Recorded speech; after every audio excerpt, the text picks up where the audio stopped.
O sol de Cristalina desponta como uma ferida aberta sobre a vastidão monótona das plantações de soja, onde o horizonte se funde com a poeira em suspensão. No centro desse isolamento geográfico, a Fazenda Ouro Verde repousa sob o olhar metódico de Benedito Duarte, um homem que converteu a solidão em uma disciplina quase litúrgica de sobrevivência. Cada movimento realizado ao amanhecer obedece a uma lógica de preservação que o olho civil jamais seria capaz de decifrar em sua aparente simplicidade cotidiana. Enquanto o café ferve em silêncio absoluto, a mente do veterano processa os ruídos da mata e a direção do vento com a precisão de um sensor tático. Não existe acaso em sua rotina, apenas a aplicação constante de protocolos de segurança aprendidos em décadas de serviço ativo na capital paulista, onde a negligência costuma ser paga com o próprio sangue. Antes de continuarmos, inscreva-se para não perder o desfecho desta operação. De qual cidade ou estado do Brasil você está acompanhando este caso de justiça? Sob o chapéu de palha e as vestes de tecido rústico, o corpo de Duarte guarda vestígios indeléveis de um passado forjado em metal e pólvora. As mãos, marcadas pelo trabalho pesado da lida rural, conservam calos específicos no dedo indicador e na base da palma, evidências de milhares de disparos efetuados sob estresse extremo. Suas cicatrizes não são troféus, mas lembretes anatômicos de zonas de impacto que ele aprendeu a proteger com uma economia de movimentos que beira imobilidade absoluta quando necessário. Ele observa o perímetro da cerca com uma postura que sugere um estado de dormência letal, aguardando o momento em que a ameaça se materializará no plano físico. Para os poucos que cruzam seu caminho nas estradas de terra, ele é apenas um caseiro cansado, ignorando que o homem à sua frente é um predador técnico em repouso estratégico. A organização milimétrica de suas ferramentas no galpão revela uma mentalidade onde a logística é a espinha dorsal de qualquer operação de resistência. Cada chave de fenda, cada rolo de arame e cada galão de óleo diesel ocupam posições que permitem o acesso imediato mesmo em condições de visibilidade zero. Ele não se limita a consertar cercas, ele fortifica obstáculos, criando zonas de afunilamento naturais que forçariam qualquer invasor a expor seus flancos mais vulneráveis durante uma incursão. O mapa de calor da propriedade está gravado em sua consciência, identificando pontos cegos, áreas de ocultamento e rotas de fuga que o terreno oferece generosamente para quem sabe ler a topografia. O silêncio da Terra Vermelha é o seu aliado mais fiel, um manto de ambiguidade que oculta a prontidão de um operador que nunca abandonou verdadeiramente o seu posto de combate. Ao final da tarde, a vigilância se intensifica enquanto a luz dourada do cerrado começa a ceder espaço para a escuridão absoluta que domina o interior goiano. Benedito verifica a integridade do assoalho da sala, onde, sob as tábuas de madeira envelhecida, repousa uma pistola Embeu calibre 45, lubrificada e pronta para o engajamento imediato. O peso metálico da arma é a âncora que o mantém conectado à realidade, tática que a maioria das pessoas prefere ignorar em sua bolha de segurança ilusória. Ele conhece a natureza humana e sabe que o isolamento atrai predadores sociais que confundem a ausência de uniforme com a ausência de capacidade defensiva. O veterano aguarda, não com o medo do amador, mas com a paciência gelada do mestre que sabe exatamente como a história termina quando a arrogância cruza o caminho de um especialista em guerra urbana. A quietude da Fazenda Ouro Verde é estilhaçada às 19h40 por um rugido mecânico que desrespeita a harmonia do cerrado. Duas picapes de alta cilindrada com faróis altos que cortam a neblina baixa como lâminas cegantes avançam pelo caminho de terra batida, levantando uma cortina de poeira que denuncia a pressa dos ocupantes. Os pneus trituram os cascalhos com uma agressividade desnecessária, revelando a urgência de quem busca refúgio após um evento violento na rodovia próxima. Os criminosos desembarcam com a confiança barulhenta dos que acreditam ser os donos do destino, ignorando que cada decibel produzido é um rastro acústico captado por um sistema auditivo treinado para filtrar o perigo. Eles cercam a sede da fazenda sem qualquer critério de progressão tática, expondo seus corpos em áreas abertas enquanto a música alta de um dos veículos tenta, inutilmente, preencher o vácuo de autoridade que eles emanam. Magrão, o líder autoproclamado da célula logística, ostenta uma postura relaxada que beira a negligência operacional, carregando uma pistola na cintura sem o uso de coldre adequado. Ao seu lado, o jovem Ciclone manuseia um fuzil calibre 5.56 com uma uma empolgação juvenil que ignora os conceitos básicos de disciplina de cano. Eles representam a decadência da criminalidade organizada, onde a força bruta e o volume de fogo substituíram a estratégia e o rigor técnico que definem um verdadeiro combatente. A arrogância estampada em seus rostos reflete a crença de que um homem idoso e isolado não oferece resistência digna de nota contra 5 agressores armados. O grupo se move pelo pátio com uma desorganização flagrante, cruzando linhas de tiro uns dos outros e mantendo os dedos nos gatilhos de forma prematura, cometendo o erro primordial de subestimar a capacidade de resposta do ambiente. Duarte observa a incursão das sombras projetadas pelo galpão de máquinas, processando as falhas táticas dos invasores com uma frieza documental que beira o desdém. Ele identifica rapidamente o armamento pesado e as munições excedentes presas aos cintos dos criminosos, calculando o poder de parada e a cadência de tiro que enfrentará em breve. O veterano percebe que nenhum dos invasores mantém vigilância sobre a retaguarda, concentrando-se apenas na porta principal da residência como se o mundo terminasse naquele batente. Análise balística instantânea. Ele sabe que as paredes de alvenaria da sede não oferecerão proteção contra os projéteis de alta velocidade do fuzil, o que exige um engajamento em campo aberto ou sob ocultamento denso. Cada movimento dos criminosos é catalogado como uma variável de uma equação de letalidade que Duarte já resolveu mentalmente muito antes da primeira palavra de rendição ser gritada pelos invasores. O ponto de ruptura ocorre quando Ciclone, movido por um sadismo amador, desfere uma coronhada no rosto de Duarte e atinge o velho pastor que tentava defender seu dono. A dor física é imediatamente suprimida pela inundação de adrenalina que religa os circuitos neurais de um homem que viveu para o confronto direto nas favelas paulistas. Os criminosos discutem abertamente sobre o destino do velho, mencionando o incêndio do galpão como uma diversão recreativa, cometendo o erro fatal de acreditar que controlam a situação através do medo. O interruptor psicológico de Duarte gira silenciosamente e a figura do caseiro humilde se dissolve para dar lugar ao tenente da rota, um especialista em neutralização de ameaças de alta periculosidade. Naquele instante, os invasores deixam de ser sujeitos de uma ação e tornam-se alvos em um campo de tiro que eles mesmos ajudaram a montar em meio ao silêncio. Aproveitando-se de um momento de distração causado pela euforia dos criminosos ao entrarem na cozinha, Duarte se desloca com uma leveza sobrenatural para o ponto de controle de energia. Com um movimento cirúrgico, ele desarma o disjuntor externo, mergulhando a fazenda Ouro Verde em uma escuridão absoluta que apenas quem conhece o terreno consegue navegar com segurança. Os gritos de confusão e os palavrões que ecoam no pátio são a música que confirma o sucesso da primeira fase de sua contraofensiva tática. Ele se move entre as sombras das árvores, tornando-se uma extensão do próprio cenário, enquanto os invasores tentam desesperadamente adaptar suas visões ao breu súbito. O medo começa a substituir a arrogância no coração dos criminosos, que agora percebem, tarde demais, que o predador não era quem eles imaginavam. O palco está montado para uma lição de geometria aplicada e letalidade que eles jamais esquecerão, se sobreviverem ao encontro. Na década de 90, as ruas estreitas do Jardim Ângela serviram como o laboratório de letalidade onde o então tenente Duarte forjou sua têmpera sob o fogo cruzado constante. Naquele cenário de guerra urbana não declarada, ele aprendeu que a sobrevivência não dependia da coragem cega, mas da aplicação rigorosa de protocolos de varredura e fatiamento de ângulos. Enquanto outros operadores hesitavam diante da incerteza dos becos, Duarte movia-se com a precisão de um mecanismo de relojoaria suíça, ignorando o caos para focar no centro de massa dos alvos. Cada incursão benzida em cativeiros controlados por facções criminosas adicionava uma camada de frieza ao seu espírito, trando em uma ferramenta de precisão do Estado. O asfalto quente e o cheiro de pólvora queimada tornei seu ambiente natural, onde a diferença entre o sucesso e o necrotério era medida em milissegundos de reação motora e disciplina de gatilho. O treinamento de elite no batalhão de choque exigia que o operador transcendesse o medo fisiológico, convertendo a descarga de adrenalina em foco absoluto durante o engajamento tático. Duarte espei na doutrina de combate em ambientes fechados. onde o silêncio é a arma mais poderosa antes da explosão de violência necessária para a neutralização total da ameaça. Ele dominou a transição entre armas curtas e longas com uma fluidez que desafiava a percepção visual dos observadores. Tratando o fuzil como uma extensão biológica de seus próprios braços, nas simulações exaustivas sob baixa luminosidade, ele desenvolveu uma percepção espacial que lhe permitia mapear obstáculos e ameaças apenas pelo reflexo metálico ou pela alteração da pressão sonora no ambiente. Essa memória muscular, consolidada por milhares de repetições, permaneceu latente durante os anos de reclusão no campo, aguardando apenas o estímulo correto para ser reativada com máxima eficiência. Suas missões não se limitaram à selva de Pedra Paulistana, estendendo-se para as fronteiras secas do Mato Grosso, onde perseguiu comboios de armas e drogas em terrenos impiedosos. Ali, sob o sol escaldante e a poeira que cega o homem comum, Duarte aprendeu a arte do rastreamento e da emboscada silenciosa, aguardando pacientemente que o inimigo entrasse na zona de morte. Ele viu o desespero nos olhos de criminosos que acreditavam estar seguros na vastidão do território, apenas para serem interceptados por um fantasma que não deixava rastros na vegetação. A transição entre o combate urbano e a guerra de atrito no interior moldou um operador versátil, capaz de utilizar a topografia a seu favor com uma maestria geométrica. Cada disparo efetuado naquelas operações era uma sentença técnica, desprovida de ódio ou glória, executada apenas para garantir que a ordem prevalecesse sobre o caos instalado. O preço de subestimar a pessoa errada está ficando claro. Se você acredita na força do treinamento, deixe seu like e inscreva-se no canal. A retribuição continua agora. A psicologia de um comandante de pelotão da rota é estruturada em torno da eficiência máxima e da economia de recursos emocionais durante a gestão de crises severas. Duarte nunca viu a violência como um fim, mas como uma ferramenta pragmática de controle necessária para estabilizar cenários onde a civilidade havia sido completamente abandonada, enquanto os criminosos que agora invadem sua propriedade buscam a autoafirmação através da brutalidade gratuita. O veterano opera em um nível de consciência puramente técnico e despersonalizado. Para ele, aqueles homens não passam de obstáculos balísticos que precisam ser removidos do terreno para que o equilíbrio seja restaurado de forma definitiva e absoluta. A distinção entre o amadorismo barulhento da facção e a maestria silenciosa do mestre da guerra reside na capacidade de agir sem hesitação quando o gatilho precisa ser finalmente acionado com precisão. Houve um cerco memorável em um entreposto logístico no Vale do Ribeira, onde Duarte e sua equipe enfrentaram uma célula criminosa fortemente armada durante 24 horas de tensão. Naquela ocasião, ele coordenou a neutralização de 10 agressores sem que um único projétil atingisse sua equipe, utilizando táticas de pressão psicológica e disparos de precisão cirúrgica. Ele se tornou uma lenda nos corredores do quartel não pelos confrontos que venceu, mas pela forma como evitava o desperdício de vidas através de um planejamento tático impecável. Sua capacidade de antecipar os movimentos do adversário era descrita pelos subordinados como uma forma de precognição militar, embora fosse apenas o resultado de estudo obsessivo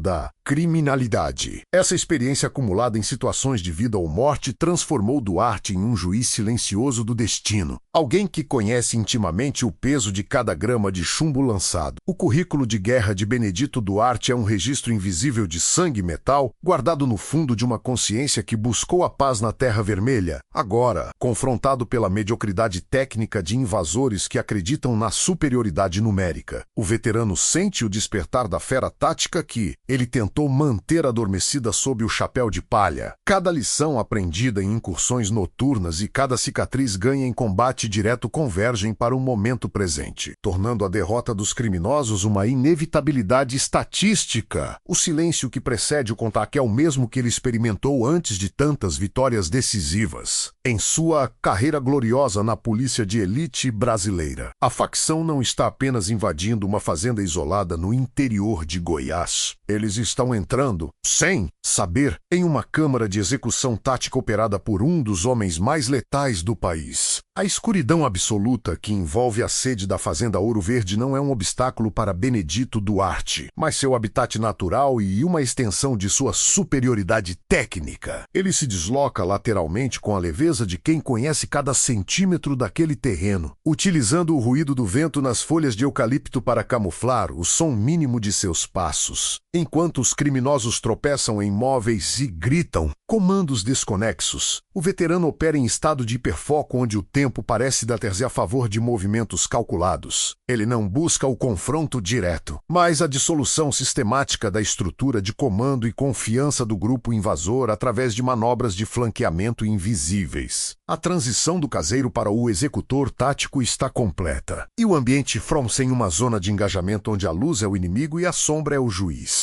O primeiro elemento da célula criminosa, posicionado tolamente perto da entrada do estábulo, sente apenas um deslocamento de ar antes da lâmina de aço carbono encontrar o seu caminho. Duarte utiliza uma empunhadura reversa para garantir que o corte na carótida seja profundo e silencioso, impedindo qualquer tentativa de grito que possa alertar o restante do grupo no pátio. O corpo do invasor é amparado com uma precisão cirúrgica para que o impacto contra o solo não produza vibrações acústicas denunciadoras, mantendo o elemento surpresa intacto para a próxima fase. Não há hesitação moral ou excesso de força, apenas o cumprimento de uma tarefa mecânica que visa reduzir a disparidade numérica inicial com o menor gasto de energia possível. O veterano limpa a lâmina com um movimento rápido e seco, fundindo-se novamente à escuridão antes que os companheiros do morto percebam a ausência permanente de seu colega. Movendo-se em direção ao ponto de extração planejado, Duarte alcança o esconderijo sob o assoalho onde sua pistola embeu. Calibre 45 aguarda pelo comando de sua mão firme. O ruído metálico do ferrolho alimentando a câmara é um som de autoridade que encerra qualquer possibilidade de rendição pacífica para aqueles que profanaram o seu refúgio sagrado. Ele verifica o retém do carregador e ajusta sua postura de tiro, adotando a base isósceles que garante estabilidade máxima mesmo em condições de baixa visibilidade e alto estresse. A arma torna-se uma extensão de seu sistema nervoso, pronta para cuspir. Chumbo com a cadência controlada de quem não desperdiça munição em disparos puramente supressivos ou emocionais. O veterano agora possui a ferramenta necessária para projetar sua vontade letal à distância, fatiando os ângulos do pátio com uma precisão que ignora os gritos desesperados de Magrão, Ciclone, o jovem arrogante que ainda ostenta o fuzil 5.56. É identificado como ameaça prioritária devido ao alcance e à penetração de seu armamento. Duarte aguarda o momento, exato em que o criminoso se expõe na zona de luz residual de uma lanterna caída, expondo seu centro de massa para o engajamento definitivo. 2 disparos rápidos e secos, o clássico double tap, rompem o silêncio da noite, atingindo o tórax do invasor com uma precisão que interrompe instantaneamente todas as suas funções motoras básicas. O impacto do projétil de calibre 45 é devastador, lançando o corpo para trás enquanto o fuzil cai inutilizado sobre a poeira vermelha que agora começa a absorver o sangue. A eliminação do operador do fuzil retira dos criminosos a sua única vantagem balística real, mergulhando o grupo restante em um estado de pânico absoluto e desorientação sensorial. Os 3 sobreviventes começam a disparar a esmo, saturando o ar com projéteis que encontram apenas madeira e metal inanimado nas paredes do galpão de máquinas agrícolas da fazenda. Duarte permanece imóvel atrás de um bloco de motor de trator, utilizando a massa densa de ferro fundido como uma cobertura balística impenetrável contra os disparos erráticos da facção. Ele observa os flashes dos canos das armas inimigas para triangular a posição exata de cada agressor, mantendo uma calma que contrasta violentamente com o caos histérico que domina o pátio. A disciplina de luz e ruído é mantida rigorosamente, permitindo que ele controle o fluxo da batalha sem revelar sua localização precisa para os atiradores amadores que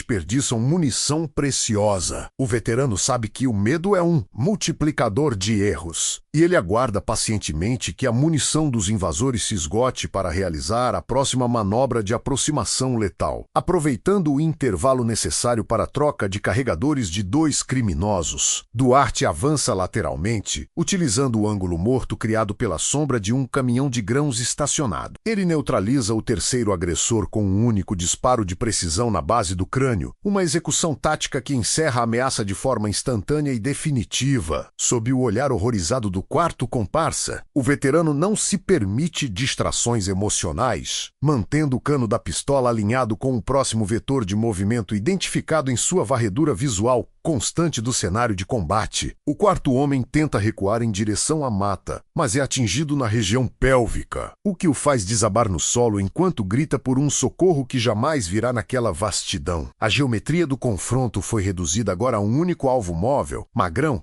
que percebe, tardiamente, que sua liderança criminosa não possui valor algum diante da maestria militar. Magrão, em um ato desesperado de preservação, corre em direção à picape sobrevivente, tentando acionar o motor para fugir da zona de extermínio que a fazenda se tornou em poucos minutos. Duarte não permite a evasão, efetuando 2 disparos cirúrgicos que perfuram o bloco do motor e o radiador do veículo, imobilizando a máquina sob uma nuvem de vapor e óleo. O líder criminoso desembarca cambaleante, tentando usar a porta aberta como escudo, mas sua postura expõe as pernas de forma negligente para quem domina os fundamentos da balística. O veterano ajusta sua visada com uma calma glacial, focando no fêmur do agressor para garantir que ele seja incapacitado sem que a morte ocorra de forma imediata e indesejada. O disparo soa como um veredito final, atingindo o osso com uma energia cinética que faz o líder da facção desabar sobre o cascalho. Gritando em agonia profunda e desamparo total, silêncio retorna gradualmente à fazenda Ouro Verde, quebrado apenas pelos gemidos rítmicos dos feridos e pelo som do metal esfriando sob a noite gélida do cerrado goiano. Duarte caminha pelo pátio com a arma em pronto emprego, realizando a conferência de segurança de cada corpo e desarmando sistematicamente os sobreviventes que ainda tentam esboçar alguma reação. Ele recolhe as armas da facção, retirando os carregadores e limpando as câmaras com a eficiência de quem realizou esse procedimento, milhares de vezes em ambientes muito mais hostis. A neutralização tática foi concluída com um aproveitamento de 100%, provando que o treinamento de elite é uma ferramenta que não se apaga com o tempo ou com a reclusão. O veterano observa o estrago com a mesma indiferença documental de um perito criminal, ciente de que a justiça poética foi aplicada através do rigor técnico e superioridade mental sobre a barbárie. O amanhecer em Cristalina revela o cenário de uma operação de limpeza, executada com rigor matemático, onde o cheiro de pólvora se mistura ao silêncio reconquistado da fazenda Ouro Verde, Benedito. Duarte não demonstra qualquer vestígio de júbilo ou remorso enquanto organiza os corpos no pátio central, alinhando as armas descarregadas com uma ordem que beira o ritualístico. Ele limpa o sangue de suas botas de couro com a mesma indiferença com que cuidava das cercas horas atrás, tratando os invasores como meros resíduos de uma falha tática grosseira. A disciplina que rege sua existência não permite divagações sobre o valor das vidas perdidas, pois em sua mente de operador, a ameaça foi apenas processada e devidamente arquivada. O sol se levanta sobre as plantações de soja, iluminando a prova de que a técnica de elite é imune ao tempo e à reclusão. O campo retomou sua paz necessária hoje. Magrão permanece caído sobre o cascalho, seus olhos refletindo o colapso de uma arrogância que acreditava ser invencível diante da fragilidade aparente de um velho caseiro. Solitário, o líder da célula criminosa agora entende, através da dor lancinante em sua perna, que a hierarquia do asfalto não possui qualquer autoridade sobre um especialista em domínio de terreno. O erro fatal desses homens não foi a invasão em si, mas a incapacidade crônica de reconhecer os sinais de uma dormência letal que habita aqueles que já enfrentaram. O verdadeiro horror. Eles confundiram o silêncio de Duarte com fraqueza e a sua simplicidade rural com a ausência de recursos defensivos, ignorando que o treinamento de elite nunca se aposenta derrota de fato absoluta. Agora, restam apenas os gritos abafados pela vastidão goiana e a certeza de que a brutalidade amadora sempre será esmagada pela frieza técnica de um profissional da letalidade tática moderna. Com a precisão de quem encerra um turno de patrulhamento, o veterano recolhe sua pequena bolsa de lona e deixa a chave da sede sobre a mesa de madeira da cozinha. Ele não aguarda pela chegada das autoridades ou pela retaliação inevitável da facção, pois sabe que sua missão de preservação naquele solo específico foi concluída com sucesso absoluto. Benedito Duarte desaparece na poeira da BR 050, tornando-se novamente uma sombra anônima na imensidão do Brasil profundo, deixando para trás um rastro de humilhação tática e corpos desvitalizados. A lenda do caseiro que aniquilou uma célula do PCC com a calma de quem alimenta o gado ecoará pelos presídios como um aviso sombrio e constante. Alguns homens são como armas, carregadas e travadas, prontas para disparar contra qualquer um que ouse perturbar o equilíbrio precário de sua paz conquistada com tanto sacrifício pessoal ao longo de 3 décadas de combate intenso. A lição deixada na terra vermelha de Goiás é clara e impiedosa para aqueles que operam nas margens da civilidade e acreditam na superioridade da força bruta. Subestimar quem veste o silêncio em vez do uniforme é um convite para o desastre absoluto, pois a verdadeira letalidade não reside na ostentação de armamento, mas na mente disciplinada. O destino dos criminosos na Fazenda Ouro Verde serve como um documento visual da justiça poética aplicada por quem domina cada centímetro da geometria do combate real. No final, a verdade de décadas de serviço em unidades de choque prevaleceu sobre a euforia passageira de criminosos que subestimaram a memória muscular de um mestre da guerra. O cerrado voltará a ser silencioso, mas as marcas do confronto permanecerão como cicatrizes na alma da facção, lembrando que alguns predadores nunca deixam de caçar, mesmo quando estão em repouso estratégico sob o sol do cerrado. Você acredita que um treinamento de elite realmente se aposenta ou ele apenas aguarda o erro fatal de quem ousa desafiá-lo? Deixe um coração se você acredita que a justiça poética deve ser feita por quem domina o terreno. O sol de Cristalina desponta como uma ferida aberta sobre a vastidão monótona das plantações de soja, onde o horizonte se funde com a poeira em suspensão. No centro desse isolamento geográfico, a Fazenda Ouro Verde repousa sob o olhar metódico de Benedito Duarte, um homem que converteu a solidão em uma disciplina quase litúrgica de sobrevivência. Cada movimento realizado ao amanhecer obedece a uma lógica de preservação que o olho civil jamais seria capaz de decifrar em sua aparente simplicidade cotidiana. Enquanto o café ferve em silêncio absoluto, a mente do veterano processa os ruídos da mata e a direção do vento com a precisão de um sensor tático. Não existe acaso em sua rotina, apenas a aplicação constante de protocolos de segurança aprendidos em décadas de serviço ativo na capital paulista, onde a negligência costuma ser paga com o próprio sangue. Antes de continuarmos, inscreva-se para não perder o desfecho desta operação. De qual cidade ou estado do Brasil você está acompanhando este caso de justiça? Sob o chapéu de palha e as vestes de tecido rústico, o corpo de Duarte guarda vestígios indeléveis de um passado forjado em metal e pólvora. As mãos, marcadas pelo trabalho pesado da lida rural, conservam calos específicos no dedo indicador e na base da palma, evidências de milhares de disparos efetuados sob estresse extremo. Suas cicatrizes não são troféus, mas lembretes anatômicos de zonas de impacto que ele aprendeu a proteger com uma economia de movimentos que beira a imobilidade absoluta, quando necessário. Ele observa o perímetro da cerca com uma postura que sugere um estado de dormência letal, aguardando. Momento em que a ameaça se materializará no plano físico para os poucos que cruzam seu caminho nas estradas de terra. Ele é apenas um caseiro cansado, ignorando que o homem à sua frente é um predador técnico em repouso estratégico. A organização milimétrica de suas ferramentas no galpão revela uma mentalidade onde a logística é a espinha dorsal de qualquer operação de resistência. Cada chave de fenda, cada rolo de arame e cada galão de óleo diesel ocupam posições que permitem o acesso imediato. Mesmo em condições de visibilidade zero, ele não se limita a consertar cercas. Ele fortifica obstáculos, criando zonas de afunilamento naturais que forçariam qualquer invasor a expor seus flancos mais vulneráveis durante uma incursão. O mapa de calor da propriedade está gravado em sua consciência, identificando pontos cegos, áreas de ocultamento e rotas de fuga que o terreno oferece generosamente para quem sabe ler a topografia. O silêncio da Terra Vermelha é o seu aliado mais fiel, um manto de ambiguidade que oculta a prontidão de um operador que nunca abandonou verdadeiramente o seu posto de combate. Ao final da tarde, a vigilância se intensifica enquanto a luz dourada do cerrado começa a ceder espaço para a escuridão absoluta que domina o interior goiano. Benedito verifica a integridade do assoalho da sala, onde, sob as tábuas de madeira envelhecida, repousa uma pistola em Beu calibre 45, lubrificada e pronta para o engajamento imediato. O peso metálico da arma é a âncora que o mantém conectado à realidade tática que a maioria das pessoas prefere ignorar em sua bolha de segurança ilusória. Ele conhece a natureza humana e sabe que o isolamento atrai predadores sociais que confundem a ausência de uniforme com a ausência de capacidade defensiva. O veterano aguarda, não com o medo do amador, mas com a paciência gelada do mestre que sabe exatamente como a história termina quando a arrogância cruza o caminho de um especialista em guerra urbana. A quietude da Fazenda Ouro Verde é estilhaçada às 19h40 por um rugido mecânico que desrespeita a harmonia do cerrado. Duas picapes de alta cilindrada com faróis altos que cortam a neblina baixa como lâminas cegantes avançam pelo caminho de terra batida, levantando uma cortina de poeira que denuncia a pressa dos ocupantes. Os pneus trituram os cascalhos com uma agressividade desnecessária, revelando a urgência de quem busca refúgio após um evento violento na rodovia próxima. Os criminosos desembarcam com a confiança barulhenta dos que acreditam ser os donos do destino, ignorando que cada decibel produzido é um rastro acústico captado por um sistema auditivo treinado para filtrar o perigo. Eles cercam a sede da fazenda sem qualquer critério de progressão tática, expondo seus corpos em áreas abertas enquanto a música alta de um dos veículos tenta, inutilmente, preencher o vácuo de autoridade. Magrão, o líder autoproclamado da célula logística, ostenta uma postura relaxada que beira a negligência operacional, carregando uma pistola na cintura sem o uso de coldre adequado. Ao seu lado, o jovem Ciclone manuseia um fuzil calibre 5.56 com uma empolgação juvenil que ignora os conceitos básicos de disciplina de cano. Eles representam a decadência da criminalidade organizada, onde a força bruta e o volume de fogo substituíram a estratégia e o rigor técnico que definem um verdadeiro combatente. A arrogância estampada em seus rostos reflete a crença de que um homem idoso e isolado não oferece resistência digna de nota contra 5 agressores armados. O grupo se move pelo pátio com uma desorganização flagrante, cruzando linhas de tiro uns dos outros e mantendo os dedos nos gatilhos de forma prematura, cometendo o erro primordial de subestimar a resposta ambiental. Duarte observa a incursão das sombras projetadas pelo galpão de máquinas, processando as falhas táticas dos invasores com uma frieza documental que beira o desdém. Ele identifica rapidamente o armamento pesado e as munições excedentes presas aos cintos dos criminosos, calculando o poder de parada e a cadência de tiro que enfrentará em breve. O veterano percebe que nenhum dos invasores mantém vigilância sobre a retaguarda, concentrando-se apenas na porta principal da residência como se o mundo terminasse naquele batente. A análise balística é instantânea. Ele sabe que as paredes de alvenaria da sede não oferecerão proteção contra os projéteis de alta velocidade do fuzil, o que exige um engajamento em campo aberto ou sob ocultamento denso. Cada movimento dos criminosos é catalogado como uma variável de uma equação de letalidade que Duarte já resolveu mentalmente muito antes da primeira palavra de rendição. O ponto de ruptura ocorre quando Ciclone, movido por um sadismo amador, desfere uma coronhada no rosto de Duarte e atinge o velho pastará que tentava defender seu dono. A dor física é imediatamente suprimida pela inundação de adrenalina que religa os circuitos neurais de um homem que viveu para o confronto direto nas favelas paulistas. O os criminosos discutem abertamente sobre o destino do velho, mencionando o incêndio do galpão como uma diversão recreativa, cometendo o erro fatal de acreditar que controlam a situação através do medo. O interruptor psicológico de Duarte gira silenciosamente, e a figura do caseiro humilde se dissolve para dar lugar ao tenente da rota, um especialista em neutralização de ameaças de alta periculosidade. Naquele instante, os invasores deixam de ser sujeitos de uma ação e tornam-se alvos em um campo de tiro que eles mesmos ajudaram a montar, aproveitando-se de um momento de distração causado pela euforia dos criminosos ao entrarem na cozinha. Duarte se desloca com uma leveza sobrenatural para o ponto de controle de energia. Com um movimento cirúrgico, ele desarma o disjuntor externo, mergulhando a fazenda Ouro Verde em uma escuridão absoluta que apenas quem conhece o terreno consegue navegar com segurança. Os gritos de confusão e os palavrões que ecoam no pátio são a música que confirma o sucesso da primeira fase de sua contraofensiva tática. Ele se move entre as sombras das árvores, tornando-se uma extensão do próprio cenário, enquanto os invasores tentam desesperadamente adaptar suas visões ao breu súbito. O medo começa a substituir a arrogância no coração dos criminosos, que agora percebem, tarde demais, que o predador não era quem eles imaginavam. O palco está montado para uma lição de letalidade. Na década de 90, as ruas estreitas do Jardim Ângela serviram como o laboratório de letalidade onde o então Tenente Duarte forjou sua têmpera sob o fogo cruzado constante. Naquele cenário de guerra urbana não declarada, ele aprendeu que a sobrevivência não dependia da coragem cega, mas da aplicação rigorosa de protocolos de varredura e fatiamento de ângulos. Enquanto outros operadores hesitavam diante da incerteza dos becos, Duarte movia-se com a precisão de um mecanismo de relojoaria suíça, ignorando o caos para focar no centro de massa dos alvos. Cada incursão bídade em cativeiros controlados por facções criminosas adicionava uma camada de frieza ao seu espírito, transformando em uma ferramenta de precisão do Estado. O asfalto quente e o cheiro de pólvora queimada tornam seu ambiente natural, onde a diferença entre o sucesso e o necrotério era medida em milissegundos de reação motora e disciplina. O treinamento de elite no batalhão de choque exigia que o operador transcendesse o medo fisiológico, convertendo a descarga de adrenalina em foco absoluto durante o engajamento tático. Duarte espécie na doutrina de combate em ambientes fechados, onde o silêncio é a arma mais poderosa antes da explosão de violência necessária para a neutralização total da ameaça. Ele dominou a transição entre armas curtas e longas com uma fluidez que desafiava a percepção visual dos observadores, tratando o fuzil como uma extensão biológica de seus próprios braços. Nas simulações exaustivas sob baixa luminosidade, ele desenvolveu uma percepção espacial que lhe permitia mapear obstáculos e ameaças apenas pelo reflexo metálico ou pela alteração da pressão sonora no ambiente. Essa memória muscular, consolidada por milhares de repetições, permaneceu latente durante os anos de reclusão no campo, aguardando apenas o estímulo correto para ser reativada agora. Suas missões não se limitaram à selva de pedra paulistana, estendendo-se para as fronteiras secas do Mato Grosso, onde perseguiu comboios de armas e drogas em terrenos impiedosos. Ali, sob o sol escaldante e a poeira que cega o homem comum, Duarte aprendeu a arte do rastreamento e da emboscada silenciosa, aguardando pacientemente que o inimigo entrasse na zona de morte. Ele viu o desespero nos olhos de criminosos que acreditavam estar seguros na vastidão do território, apenas para serem interceptados por um fantasma que não deixava rastros na vegetação. A transição entre o combate urbano e a guerra de atrito no interior moldou um operador versátil, capaz de utilizar a topografia a seu favor com uma maestria geométrica. Cada disparo efetuado naquelas operações era uma sentença técnica, desprovida de ódio ou glória, executada apenas para garantir que a ordem prevalecesse sobre o caos. O preço de subestimar a pessoa errada está ficando claro. Se você acredita na força do treinamento, deixe seu like e inscreva-se no canal. A retribuição continua. Agora, a psicologia de um comandante de pelotão da rota é estruturada em torno da eficiência máxima máxima e da economia de recursos emocionais durante a gestão de crises severas. Duarte nunca viu a violência como um fim, mas como uma ferramenta pragmática de controle necessária para estabilizar cenários onde a civilidade havia sido completamente abandonada. Enquanto os criminosos que agora invadem sua propriedade buscam a autoafirmação através da brutalidade gratuita, o veterano opera em um nível de consciência puramente técnico e despersonalizado. Para ele, aqueles homens não passam de obstáculos balísticos que precisam ser removidos do terreno para que o equilíbrio seja restaurado de forma definitiva e absoluta. A distinção entre o amadorismo barulhento da facção e a maestria silenciosa do mestre da guerra reside na capacidade de agir sem hesitação quando o gatilho precisa ser finalmente acionado com precisão. Houve um cerco memorável em um entreposto logístico no Vale do Ribeira, onde Duarte e sua equipe enfrentaram uma célula criminosa fortemente armada durante 24 horas de tensão. Naquela ocasião, ele coordenou a neutralização de 10 agressores sem que um único projétil atingisse sua equipe, utilizando táticas de pressão psicológica e disparos de precisão cirúrgica. Ele se tornou uma lenda nos corredores do quartel não pelos confrontos que venceu, mas pela forma como evitava o desperdício de vidas através de um planejamento tático impecável. Sua capacidade de antecipar os movimentos do adversário era descrita pelos subordinados como uma forma de precognição militar, embora fosse apenas o resultado de estudo obsessivo da criminalidade. Essa experiência acumulada em situações de vida ou morte transformou Duarte em um juiz silencioso do destino, alguém que conhece intimamente o peso de cada grama de chumbo. O currículo de guerra de Benedito Duarte é um registro invisível de sangue e metal, guardado no fundo de uma consciência que buscou a paz na terra. Vermelha. Agora, confrontado pela mediocridade técnica de invasores que acreditam na superioridade numérica, o veterano sente o despertar da fera tática que ele tentou manter adormecida sob o chapéu de palha. Cada lição aprendida em incursões noturnas e cada cicatriz ganha em combate direto convergem para o momento presente, tornando a derrota dos criminosos uma inevitabilidade estatística. O silêncio que precede o combate é o mesmo que ele experimentou antes de tantas vitórias decisivas em sua carreira gloriosa na polícia de elite brasileira. A facção não está apenas invadindo uma fazenda isolada no interior de Goiás. Eles estão entrando, sem saber, em uma câmara de extermínio tático operada por um dos homens mais letais do país. A escuridão absoluta que envolve a sede da fazenda Ouro Verde não é um obstáculo para Benedito Duarte, mas seu habitat natural e uma extensão de sua superioridade técnica. Ele se desloca lateralmente com a leveza de quem conhece cada centímetro daquele terreno, utilizando o ruído do vento nas folhas de eucalipto para camuflar o som mínimo de seus passos. Enquanto os criminosos tropeçam em móveis e gritam comandos desconexos, o veterano opera em estado de hiperfoco onde o tempo parece later-se a favor de movimentos calculados. Ele não busca o confronto direto, mas a dissolução sistemática da estrutura de comando e confiança do grupo invasor através de manobras de flanqueamento invisíveis. A transição do caseiro para o executor tático está completa, e o ambiente transformou-se em uma zona de engajamento onde a luz é o inimigo e a sombra é o juiz implacável. O primeiro elemento da célula criminosa, posicionado tolamente perto da entrada do estábulo, sente apenas um deslocamento de ar antes da lâmina de aço carbono encontrar o seu caminho. Duarte utiliza uma empunhadura reversa para garantir que o corte na carótida seja profundo e silencioso, impedindo qualquer tentativa de grito que possa alertar o restante do grupo no pátio. O corpo do invasor é amparado com uma precisão cirúrgica para que o impacto contra o solo não produza vibrações acústicas denunciadoras, mantendo o elemento surpresa intacto para a próxima fase. Não há hesitação moral ou excesso de força, apenas o cumprimento de uma tarefa mecânica que visa reduzir a disparidade numérica inicial com o menor gasto de energia possível. O veterano limpa a lâmina com um movimento rápido e seco, fundindo-se novamente à escuridão antes que os companheiros do morto percebam a ausência permanente, movendo-se em direção ao ponto de extração planejado.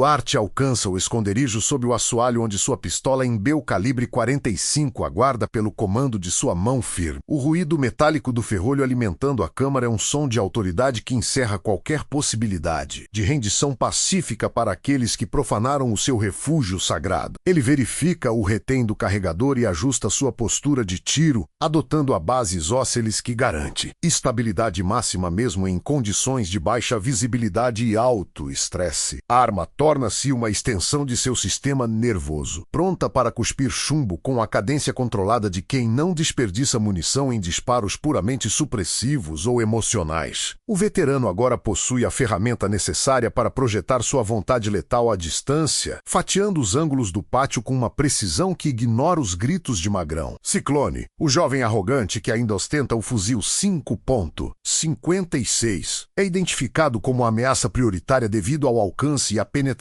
de seu armamento. Duarte aguarda o momento exato em que o criminoso se expõe na zona de luz residual de uma lanterna caída, expondo seu centro de massa para o engajamento definitivo. 2 disparos rápidos e secos, o clássico double tap, rompem o silêncio da noite, atingindo o tórax do invasor com uma precisão que interrompe instantaneamente todas as suas funções motoras básicas. O impacto do projétil de calibre 45 é devastador, lançando o corpo para trás enquanto o fuzil cai inutilizado sobre a poeira vermelha que agora começa a absorver o sangue. A eliminação do operador do fuzil retira dos criminosos a sua única vantagem balística real, mergulhando o grupo restante em um estado de pânico. Os 3 sobreviventes começam a disparar a esmo, saturando o ar com projéteis que encontram apenas madeira e metal inanimado nas paredes do galpão de máquinas agrícolas da fazenda. Duarte permanece imóvel atrás de um bloco de motor de trator, utilizando a massa densa de ferro fundido como uma cobertura balística impenetrável contra os disparos erráticos da facção. Ele observa os flashes dos canos das armas inimigas para triangular a posição exata de cada agressor, mantendo uma calma que contrasta violentamente com o caos histérico que domina o pátio. A disciplina de luz e ruído é mantida rigorosamente, permitindo que ele controle o fluxo da batalha sem revelar sua localização, precisa para os atiradores amadores que desperdiçam munição preciosa. O veterano sabe que o medo é um multiplicador de erros, e ele aguarda pacientemente que a munição dos invasores se esgote para realizar a manobra, aproveitando o intervalo necessário para a troca de carregadores de 2 criminosos. Duarte avança lateralmente, utilizando o ângulo morto criado pela sombra de um caminhão de grãos estacionado. Ele neutraliza o terceiro agressor com um único disparo de precisão na base do crânio. Uma execução tática que encerra a ameaça de forma instantânea e definitiva sob o olhar horrorizado do 4º comparsa. O veterano não se permite distrações emocionais, mantendo o cano da pistola alinhado com o próximo vetor de movimento identificado em sua varredura visual constante do cenário de combate. O 4º homem tenta recuar em direção à mata, mas é atingido na região pélvica, o que o faz desabar no solo enquanto grita por um socorro que jamais virá naquela vastidão. A geometria do confronto foi reduzida agora a um único alvo móvel: Magrão,